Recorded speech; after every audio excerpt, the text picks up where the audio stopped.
Hello વિદ્યાર્થી મિત્રો, કેમ છો? મજામાં? તો આદર્શ ક્લાસીસમાં તમારું સ્વાગત છે.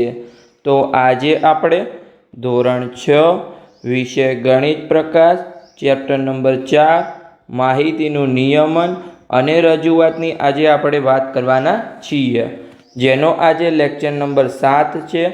આ લેક્ચરમાં આપણે પેજ નંબર 95 અને 96ની વાત કરવાના છીએ. તો ચલો આપણે આજના લેક્ચરની શરૂઆત કરીએ.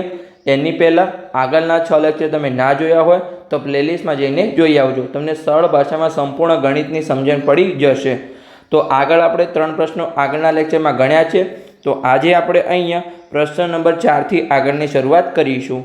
તો ચલો આપણે પ્રશ્ન નંબર 4ની રકમ વાંચીએ અને સિમ્પલી આપણે તેનું સોલ્યુશન મેળવીએ. તો પ્રશ્ન નંબર 4 કે એક પાસાને 30 વખત ફેંકો અને દરેક વખત તમને મળતો અહીંયા અંક નોંધો. આવૃત્તિ ચિહ્નનો ઉપયોગ કરો અને અહીંયા આવૃત્તિ વિતરણ કોષ્ટક તૈયાર કરો અને જોવા મળતા અંક શોધો. જેમ કે અહીંયા આપણે પાસો તમે જોયો છે. તમે કોઈ સાપ સીડી રમતા હોય તો અહીંયા પાસો ફેંકતા હોય છે. એક સમઘન જેવો પાસો હોય છે. ચલો અહીંયા હું દોરવાનો પ્રયત્ન કરું છું. ચલો અહીંયા આપણે આવો અહીંયા પાસો હોય છે, જેને શું હોય છે, અહીંયા 4 બાજુ અને ઉપર નીચે, એટલે ટોટલ અહીંયા શું હોય છે, 6 બાજુ હોય છે. જેમ કે કાં તો આંકડા લખેલા હોય કાં તો અહીંયા બિંદુઓ કરેલા હોય છે. જેમ કે અહીંયા ઉપરની સાઈડ 1 બિંદુ, આ સાઈડ નીચેની સાઈડ અહીંયા 2 બિંદુ, સાઈડમાં અહીંયા 3 બિંદુ, આવી રીતે આ સાઈડ અહીંયા 4 બિંદુ હોય, પછી અહીંયા સામેની સાઈડ 5 બિંદુ હોય, પાછળની સાઈડ આવી રીતે શું હોય, અહીંયા 6 બાજુ હોય અને કાં તો બિંદુ કરેલા અથવા આંકડા લખેલા, પણ શું લખેલા, 1 થી 6 આંકડા લખેલા હોય. તો અહીંયા તમે પાસો ગમે તે ફેંકો, આંકડા તમારા કયા આવશે? કાં તો તમારો 1 આવશે, કાં તો 2 આવશે, કાં તો 3, કાં તો 4, કાં તો 5 અને અહીંયા 6. તો જો તમે પહેલી વાર ફેંક્યો તો 1 આવ્યો, બીજી વાર ફેંક્યો તમારો 5 આવ્યો. આવી રીતે તમારે અહીંયા આ પાસો ફેંકી અને તમારે જાતે આંકડા લખવાના છે. તો હું અહીંયા અંદાજિત આંકડા લખી દઉં છું. જેમ કે આપણે લખીએ અહીંયા કે 1 કેટલી વાર આવ્યો, અહીંયા 4 વાર આવ્યો. પછી 2 કેટલી વાર આવ્યા, અહીંયા 6 વાર આવ્યા. પછી અહીંયા 3 કેટલી વાર આવ્યા, અહીંયા ચલો કે આપણે 8 વાર આવ્યા. પછી અહીંયા 4 કેટલી વાર આવ્યા, ચલો આપણે 3 વાર લખીએ અહીંયા. પછી 5 કેટલી વાર આવ્યા અહીંયા, તો આપણે લખીશું અહીંયા કે 3 વાર ફરીથી. ચલો, અને 6 કેટલી વાર આવ્યા, તો કેટલા બાકી રહ્યા? આપણે ટોટલ શું કરવાનું છે, અહીંયા સરવાળો 30 આવવો જોઈએ. કેમ? કેમ કે આપણે 30 વખત અહીંયા પાસો ફેંક્યો છે. તો 4 ને 6 10, 10 ને 8 18, 18 ને 3 21, 21 ને 3 24. તો શું બાકી રહ્યું? અહીંયા આપણે 6 બાકી રહ્યા. તો આને અહીંયા આપણે શું કરી દઈએ, અહીંયા 5 કરી દઈએ. ચલો, તો કેટલા થયા હવે? 10 ને 18, 18 ને 21, 21 ને 26, 26 ને આપણે અહીંયા 4 બાકી રહ્યા. તો અહીંયા આપણે લખીશું 4. ઓકે, સિમ્પલી આવી ગયા 4. તો આ આપણા થઈ ગયા 30. કે આપણે પાસાને ફેંક્યો તો 4 વખત 1 આવ્યો, 6 વખત અહીંયા 2 આવ્યા, પછી 3 અહીંયા 8 વખત આવ્યા, પછી અહીંયા 4 3 વખત આવ્યા, પછી અહીંયા 5 5 વખત આવ્યા અને 6 અહીંયા 4 વખત આવ્યા. આવી રીતે અહીંયા આપણે 30 વખત પાસો ફેંક્યો છે. તો હવે જે આપણને ઉપર પ્રશ્નો આપેલા હતા એનો અહીંયા આપણે જવાબ આપીએ. અને તમે અહીંયા પાસો ફેંકી અને તમે પેલા ટેલી માર્ક્સનો ઉપયોગ કરી શકો છો. જેમ કે અહીંયા 1 આવે તો 1 કરો, પછી અહીંયા 4 આવે તો 4 પર અહીંયા ટીક માર્ક કરો, પછી અહીંયા 5 પર આવે તો આવી રીતે કરો, ફરીથી અહીંયા 1 2 3 4 આવી રીતે આવે. એટલે તમારે આવી રીતે અહીંયા ટેલી માર્ક્સનો ઉપયોગ કરવાનો છે. જેટલી વાર આવે એટલી વાર. ઓકે, આઈડિયા આવી ગયો. તમે આવી રીતે ઉપયોગ કરી અને ગણતરી કરી શકો છો કે 30માંથી કયો અંક કેટલી વાર આવે છે. તો ચલો, જે ઉપર આપેલા પ્રશ્નો છે એના આપણે અહીંયા જવાબ આપીએ. તો પહેલો પ્રશ્ન છે અહીંયા કે સૌથી ઓછી વખત મળતો અંક કયો છે? તો સૌથી ઓછી વખત શું મળે છે? અહીંયા જો આ 4 છે એ માત્ર 3 વખત આવ્યો છે. એનાથી ઓછું કોઈ છે? 2 વખત કે 1 વખત નથી અહીંયા. તો અહીંયા સૌથી ઓછી વખત મળતો અહીંયા અંક છે 4. પછી આપણે જોઈએ કે સૌથી વધુ વખત મળતો અંક કયો છે? તો જો અહીંયા હાઈએસ્ટ અહીંયા 3 છે એ 8 વખત આવ્યો છે. તો અહીંયા આપણે લખીશું કે સૌથી વધુ વખત મળતો અંક અહીંયા 3 છે. પછી ત્રીજો પ્રશ્ન જોઈએ અહીંયા કે સમાન સંખ્યામાં જોવા મળતા અંકો કયા છે? તો અહીંયા જો સમાન સંખ્યામાં તો જો અહીંયા 1 પણ અહીંયા 4 વાર જોવા મળે છે અને 6 પણ અહીંયા 4 વાર જોવા મળ્યા. તો અહીંયા આપણે લખીશું કે સમાન અંકમાં જોવા મળતા અંકો સમાન સંખ્યામાં તો 1 અને કયા છે? 6. ઓકે, તો આપણે અહીંયા પ્રશ્નોના જવાબ આપી દીધા. તમારા પ્રશ્નો આના કરતાં અલગ હોઈ શકે છે, કેમ કે આપણે રેન્ડમલી પાસો ફેંકવાનો છે અને અહીંયા નંબર લખવાના છે. મેં અહીંયા અંદાજિત લખ્યા છે, પણ તમે પાસો ફેંકી અને રમત રમી અને આ આંકડા લખી અને પ્રશ્નોનો જવાબ આપી શકો છો. તો તમારો ટાઈમ પાસ પણ થઈ જશે અને તમને મજા પણ આવશે થોડી. તો ચાલો આપણે આગળ વધીએ, બીજો પ્રશ્ન સોલ્વ કરીએ કે એમાં શું આપેલું છે. તો અહીંયા પ્રશ્ન નંબર 5, જસપ્રીત બુમરાહે તેની છેલ્લી 30 મેચોમાં લીધેલ વિકેટોની સંખ્યા પર માહિતીનું આવૃત્તિ વિતરણ કોષ્ટક ફેઝે તૈયાર કર્યું છે. તો ચાલો આપણે જોઈએ. જેમ કે અહીંયા 0 વિકેટ લીધી હોય એવી કેટલી મેચ છે? અહીંયા 2 મેચ. પછી 1 વિકેટ લીધી હોય એવી કેટલી મેચ છે? અહીંયા 4 મેચ. પછી 2 વિકેટ લીધી હોય એવી કેટલી મેચ છે? અહીંયા 6 મેચ. 3 વિકેટ લીધી હોય એવી કેટલી મેચ છે? અહીંયા 8 મેચ. પછી 4 વિકેટ લીધી હોય એવી કેટલી મેચ છે? અહીંયા 3 મેચ. પછી 5 વિકેટ લીધી છે એવી કેટલી મેચ છે? અહીંયા 5 મેચ. પછી 6 વિકેટ લીધી છે એવી કેટલી મેચ છે? અહીંયા 1. અને 7 વિકેટ લીધી છે એવી કેટલી મેચ છે? અહીંયા 1. તો આવી રીતે અહીંયા છેલ્લી 30 જે મેચ છે એનું કોષ્ટક અહીંયા ફેઝે તૈયાર કર્યું છે. તો જો આપણે જે નીચે પ્રશ્નો આપેલા છે એનો અહીંયા આપણે આ કોષ્ટકના આધારે જવાબ આપવાનો પ્રયત્ન કરીએ. તો પહેલો પ્રશ્ન આપણને અહીંયા પૂછ્યો છે કે આ કોષ્ટક કઈ માહિતી દર્શાવે છે? તો આ કોષ્ટક કઈ માહિતી દર્શાવે છે કે જસપ્રીત બુમરાહે છેલ્લી 30 મેચમાં કેટલી વિકેટ લીધી છે? તો ચલો આપણે અહીંયા જવાબ લખી દઈએ કે જસપ્રીત બુમરાહે છેલ્લી 30 મેચમાં કેટલી વિકેટ લીધી છે? કેટલી વિકેટ લીધી છે? ઓકે. પછી આપણને અહીંયા બીજો પ્રશ્ન પૂછ્યો છે કે આ કોષ્ટકનું શીર્ષક શું હોઈ શકે? કાં તો તમે એવું શીર્ષક આપી શકો છો કે છેલ્લી 30 મેચમાં જસપ્રીત બુમરાહનું પ્રદર્શન, અથવા એવું પણ તમે લખી શકો છો અહીંયા કે છેલ્લી 30 મેચમાં જસપ્રીત બુમરાહે લીધેલી વિકેટ. જસપ્રીત બુમરાહે લીધેલી વિકેટ. અથવા તમે પ્રદર્શન પણ લખી શકો છો, કેમ કે એને શું કર્યું છે? અહીંયા પોતાની મેચમાં પ્રદર્શન દર્શાવ્યું છે. તો આપણા બે પ્રશ્નોના આન્સર આપણે આપી દીધા. તો આપણે અહીંયા ત્રીજો પ્રશ્ન જોઈએ કે પ્રશ્ન સી. એમાં શું આપેલું છે કે આ કોષ્ટકમાં તમારું ધ્યાન છે એ કઈ બાબતે ખેંચ્યું છે? તો અહીંયા જો આપણે એ તો જોયું કે 1 વિકેટ લે, 2 વિકેટ લે, 3 વિકેટ લે, પણ મેચમાં તમારી 10 વિકેટ હોય ટોટલ, અને એમાંથી તમે પોતે એકલા 6 અને 7 વિકેટ લો, એ તો બહુ મોટી બાબત કહેવાય. અને 5 વિકેટ પણ અહીંયા કેટલી મેચમાં લીધી છે? 5. પણ ભલે 5 તો વિકેટ કોઈ વાર લઈ શકાય છે, પણ 6 અને 7 વિકેટ એ પણ બહુ મોટી વાત છે. અને 5 વિકેટ લેવી પણ બહુ મોટી વાત છે, પણ આપણે 6 અને 7ને ગણીએ કે ટોટલ એક ટીમમાં 5 બોલર હોય, એમાં એના ભાગે કેટલી વિકેટ આવે? Total 10 wicket. અને તમે પોતે જ 6 સદ લઈ લો તો બાકીના 4 બોલરના ભાગમાં 4 વિકેટ અથવા 3 વિકેટ આવી છે. ઘણો ટેસ્ટ મેચ હોય છે, કદાચ ઓડીઆઈ મેચ હોય તો બધી વિકેટ લેવી મુશ્કેલ છે, T20 હોય તો સાવ મુશ્કેલ છે, પણ ટેસ્ટ વિકેટમાં આપણે 10 વિકેટ લેવાની હોય છે. તો તમે 6 અને 7 એકલા લઈ લો તો બહુ મોટી વાત છે. તો આપણે અહીંયા લખીશું કે એક મેચમાં અહીંયા 6 અને 7 વિકેટ લીધી છે. તો અહીંયા લખીશું કે એક મેચમાં 7 વિકેટ, 6 અને 7 વિકેટ લીધી છે. અને તમે એ પણ લખી શકો છો કે 5 મેચમાં 5 વિકેટ લીધી છે. 5 વિકેટ લીધી છે. આ આપણું શું કરે છે? અહીંયા ધ્યાન ખેંચે છે કે આટલું સારું પ્રદર્શન જસપ્રીત બુમરાહ કરી શકે છે. તો એ આપણે અહીંયા પ્રશ્નનો જવાબ આપ્યો. પછી આપણે આગળ જોઈએ પ્રશ્ન નંબર ડી કે અહીંયા બુમરાહે કેટલી મેચમાં 4 વિકેટ લીધી છે? તો ચલો આપણે કોષ્ટકમાં જોઈએ અહીંયા કે 4 વિકેટ, અહીંયા વિકેટોની સંખ્યાવાળું આ રહ્યું. તો આ 4 વિકેટ અને કેટલી મેચમાં લીધી છે? અહીંયા 3 મેચમાં. તો આપણે આન્સર લખી દઈએ અહીંયા કે 3 મેચ. તો અહીંયા આપણે લખીશું આન્સરમાં 3 મેચ. ઓકે. તો આ આપણો આન્સર થઈ ગયો.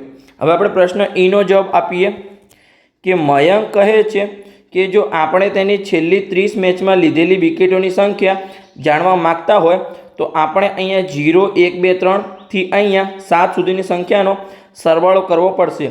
શું મયંક આ રીતે લીધેલ કુલ વિકેટની સંખ્યા મેળવી શકશે? શા માટે? તો એ સાચો છે કે ખોટો છે એ આપણે અહીંયા જોવાનું છે. તો મયંકે શું કીધું અહીંયા કે આપણે જો છેલ્લી 30 મેચમાં જે વિકેટો લીધી છે એની આપણે કુલ સંખ્યા શોધવી હોય તો આપણે અહીંયા શું કરવું પડશે કે 0 + 1 + 2 +3 +4 +5 +6 અને +7 આવી રીતે અહીંયા 0 લઈ અને 7નો અહીંયા આપણે સરવાળો કરવો પડશે. તો આનો આપણો સરવાળો કેટલો થાય છે? ચલો આપણે કરી લઈએ. અહીંયા 0 અને 1 તો 1, 1માં 2 ઉમેરીશું તો અહીંયા 3, 3માં 3 ઉમેરીશું તો 6, 6માં અહીંયા 4 ઉમેરીશું તો 10, 10માં 5 ઉમેરીશું તો અહીંયા 15, 15માં 6 ઉમેરીશું તો અહીંયા 21 ને 21માં 7 ઉમેરીશું તો અહીંયા 28. તો અહીંયા 28 વિકેટ થાય છે। શું જસપ્રીત બુમરાહ અહીંયા 30 મેચમાં 28 વિકેટ લીધી છે? તો ના। અને આપણે જેનો આન્સર છે એ ના છે, કેમ કે આપણને અહીંયા આગળના પ્રશ્નમાં પરફેક્ટ આન્સર મળી જશે। તો ચલો આગળનો પ્રશ્ન વાંચીએ અને પછી અહીંયા આપણે લખીશું, કેમ કે આ તો શું છે, અહીંયા માત્ર 8 મેચની માહિતી છે, 8 મેચની માહિતી છે। જેમ કે અહીંયા જો કાં તો 1 વિકેટ લીધી હોય 0, કાં તો 1, કાં તો 2, કાં તો 3, કાં તો 4, કાં તો 5, કાં તો 6 અને કાં તો 7। કાં તો કેટલી મેચથી? અહીંયા 8 મેચથી। અને આપણે કેટલી મેચની અહીંયા વિકેટો ગણવાની છે? ટોટલ 30 મેચની। તો મયંકે અહીંયા ખોટી માહિતી લીધી છે, એટલે એને અહીંયા ખોટો આન્સર મળ્યો છે। તો ચાલો આપણે જોઈએ અહીંયા કે આ કોષ્ટકનો ઉપયોગ કરીને બુમરાહે છેલ્લી 30 મેચમાં લીધેલી કુલ વિકેટની સાચી ગણતરી તમે કેવી રીતે કરશો અને શા માટે? તો ચાલો આપણે કેવી રીતે કરશું અહીંયા, જેમ કે અહીંયા આપણે ગુણાકાર કરીશું। અહીંયા તમે સરવાળો પણ કરી શકો છો। જેમ કે તમને ખબર છે અહીંયા 0 વિકેટ લીધી હોય એવી 2 મેચ છે, તો આપણે અહીંયા ઉપર લખીશું કે 0 + 0 લખી શકો છો 2 વખત, અથવા 0 × 2 કરશો તો પણ તમને શું મળશે? અહીંયા 0 મળશે। પછી અહીંયા આપણે જો 1 વિકેટ લીધી હોય એવી કેટલી મેચ છે? અહીંયા 4 છે, તો કાં તો તમે 1નો અહીંયા 4 વખત સરવાળો કરી શકો છો, અથવા મેં તમને આગળના ચેપ્ટરમાં શીખવાડી દીધું 1 × 4। તો અહીંયા આપણે કરીશું 1 × 4, તો અહીંયા તમારો આવશે 4। પછી આપણે જોઈએ કે 2 વિકેટ લીધી હોય એવી કેટલી મેચ છે? અહીંયા 6, તો તમે અહીંયા 2 + 2 + 2 કરો, એના કરતાં 2 × આપણે 6 કરી લઈએ, તો અહીંયા 2 × 6, તો આ થઈ ગઈ ટોટલ 12 વિકેટ। પછી 3 વિકેટ લીધી હોય એવી કેટલી મેચ છે? અહીંયા 8, તો અહીંયા 3 × 8 કરીશું, 3 × 8 થાય આપણે અહીંયા 24। પછી આગળ જઈએ, 4 વિકેટ લીધી હોય એવી કેટલી મેચ છે? અહીંયા 3, તો 4 × 3 = 12, તો 4 × 3 અહીંયા થશે 12। પછી આપણે જોઈએ કે 5 વિકેટ લીધી હોય એવી કેટલી મેચ છે? અહીંયા 5 મેચ છે, તો 5 × 5, તો અહીંયા જ માત્ર 25 થઈ ગયું, અને મયંકે તો ટોટલ 28 કર્યું હતું। તો ચાલો આપણે આગળ જઈએ। પછી 6 વિકેટ લીધી હોય એવી કેટલી મેચ છે? અહીંયા 1, તો 6 × 1, તો અહીંયા થશે 6। પછી 7 વિકેટ લીધી હોય એવી કેટલી મેચ છે? અહીંયા 1, તો એમાં પણ 7 × 1 આવશે, તો અહીંયા આવશે 7। તો ચલો આપણે સરવાળો કરી લઈએ કે આન્સર આપણને કેટલો મળે છે। તો ચલો પહેલાં આપણે એકમના અંકનો અહીંયા સરવાળો કરીએ। તો 4, 4 ને 2 6, 6 ને 4 10, 10 ને 2 12 નો બગડો। પછી અહીંયા 12 ને 5 17, 17 ને અહીંયા 6 23, 23 ને અહીંયા 7 30, તો 30 ને અહીંયા 0 વધી 3 જશે। પછી 3, 3 ને 1 4, 4 ને 2 6, 6 ને 1 7, 7 ને અહીંયા 2 9, એટલે કે આપણને અહીંયા શું મળ્યું? 90 આન્સર મળ્યો। તો શું મળી? આ 90 વિકેટ મળી, કે 30 મેચમાં જસપ્રીત બુમરાહે 90 વિકેટ લીધી છે। અહીંયા મયંકે જે સરવાળો કર્યો એવી રીતે 28 વિકેટ નથી લીધી, તો અહીંયા આપણે સિમ્પલી સરવાળો કરી દીધો। તો આપણો જે આન્સર હતો અહીંયા તમે આન્સર લખી શકો છો કે શું લીધું છે? અહીંયા 90 વિકેટ લીધી છે। તમે જે ગુણાકાર છે એ અહીંયા પ્રશ્ન નીચે કરી શકો છો। મેં કેમ અહીંયા ઉપર કર્યો છે? કેમ કે અહીંયા મારા માટે માહિતી અહીંયા બાજુમાં લખેલી હતી, એટલે મેં અહીંયા બાજુમાં ગુણાકાર કરી અને 90 આન્સર મેળવ્યો છે। તમે અહીંયા જે ગુણાકાર છે એ તમારે પ્રશ્ન નીચે કરવાનો છે, દરેક અહીંયા કોષ્ટકમાં માહિતી જોઈને આઈડિયા આવી ગયો। તો આ જે છે એ મયંકની માહિતી ખોટી છે, 28 વિકેટ નથી લીધી। બુમરાહે છેલ્લી 30 મિનિટમાં અહીંયા 90 વિકેટ લીધી છે। મયંકે તો માત્ર અહીંયા શું કર્યું? 0 થી અને 7નો સરવાળો કરી દીધો, પણ એ તો કેટલી છે? અહીંયા માત્ર 8 જ મેચની અહીંયા માહિતી થઈ છે। તો આપણો અહીંયા પ્રશ્ન પૂર્ણ થઈ ગયો। આપણે આગળના પ્રશ્ન તરફ આગળ વધીએ। તો ચલો આપણે આગળનો પ્રશ્ન જોઈએ કે એમાં આપણને શું કહેવા માગે છે? પ્રશ્ન નંબર 6 કે નીચેના ચિત્રાલેખ 5 જુદા જુદા ગામોમાં ટ્રેક્ટરની સંખ્યા દર્શાવે છે। તો અહીંયા આપણે ગામના નામ લખ્યા છે, અહીંયા ટ્રેક્ટરની સંખ્યા દોરી છે, અને અહીંયા આપણને ચિત્રલેખમાં માહિતી આપી દીધી છે કે જે એક ટ્રેક્ટરનું ચિત્ર છે એ માત્ર એક જ ટ્રેક્ટર દર્શાવે છે। જેમ કે અહીંયા ગામ 1 છે, ચાલો આપણે જોઈએ અહીંયા કે ગામ એમાં કેટલા ટ્રેક્ટર છે? તો એક ટ્રેક્ટરનું જે ચિત્ર છે એ એક ટ્રેક્ટર દર્શાવે છે, તો આપણે અહીંયા ચિત્રની સંખ્યા ગણી લઈએ તો એટલા ટ્રેક્ટર થશે। તો અહીંયા 1 2 3 4 5 અને 6, તો ગામ એમાં અહીંયા 6 છે ટ્રેક્ટરની સંખ્યા। ગામ બીમાં કેટલા ટ્રેક્ટર છે? અહીંયા તો 1 2 3 4 અને 5, તો ગામ બીમાં અહીંયા 5 ટ્રેક્ટર છે। પછી ગામ સીમાં કેટલા ટ્રેક્ટર છે? અહીંયા 1 2 3 4 5 6 7 અને 8, તો ગામ સીમાં અહીંયા 8 ટ્રેક્ટર છે। પછી ગામ ડીમાં કેટલા ટ્રેક્ટર છે? અહીંયા 1 2 અને 3, તો ગામ ડીમાં અહીંયા 3 ટ્રેક્ટર છે। પછી ગામ ઈમાં કેટલા ટ્રેક્ટર છે? અહીંયા 1 2 3 4 5 6, તો અહીંયા ગામ ઈમાં અહીંયા 6 ટ્રેક્ટર છે। તો આ જે માહિતી છે આપણને અહીંયા ડેટા મળી ગયો કે ગામ એથી લઈ અને ઈમાં અહીંયા કેટલા ટ્રેક્ટર છે। તો હવે જે નીચેના પ્રશ્નો આપેલા છે એના અહીંયા આપણે સિમ્પલી આન્સર આપી દઈએ કે કયા પ્રશ્નો આપેલા છે। તો ચિત્રલેખનું અહીંયા અવલોકન કરો અને નીચેના પ્રશ્નોના જવાબ આપો. તો પહેલો પ્રશ્ન છે અહીંયા, કયા ગામમાં સૌથી ઓછી સંખ્યામાં ટ્રેક્ટર છે? તો ચલો આપણે જોઈએ કે સૌથી ઓછી સંખ્યામાં કયા ગામમાં ટ્રેક્ટર છે. તો અહીંયા જો આ જે 3 ટ્રેક્ટર છે એ સૌથી ઓછી સંખ્યામાં છે. તો કયું ગામ છે? અહીંયા ગામ ડી. તો અહીંયા આપણે લખીશું કે સૌથી ઓછા ટ્રેક્ટર અહીંયા ગામ ડીમાં છે. પછી બીજો પ્રશ્ન છે અહીંયા, કયા ગામમાં સૌથી વધુ ટ્રેક્ટર છે? તો સૌથી મોટો આંકડો કયો છે? અહીંયા 8. તો આ કયું ગામ છે? અહીંયા ગામ સી છે. તો આપણે અહીંયા લખીશું કે સૌથી વધુ ટ્રેક્ટર અહીંયા ગામ સીમાં છે. પછી આપણો ત્રીજો પ્રશ્ન છે કે ગામ સી પાસે ગામ બી કરતાં કેટલા વધુ ટ્રેક્ટર છે? એટલે કે ગામ સી છે એના પછી ગામ બી કરતાં કેટલા વધુ ટ્રેક્ટર છે? તો અહીંયા જો ગામ બીમાં 5 ટ્રેક્ટર છે અને ગામ સીમાં અહીંયા 8 ટ્રેક્ટર છે.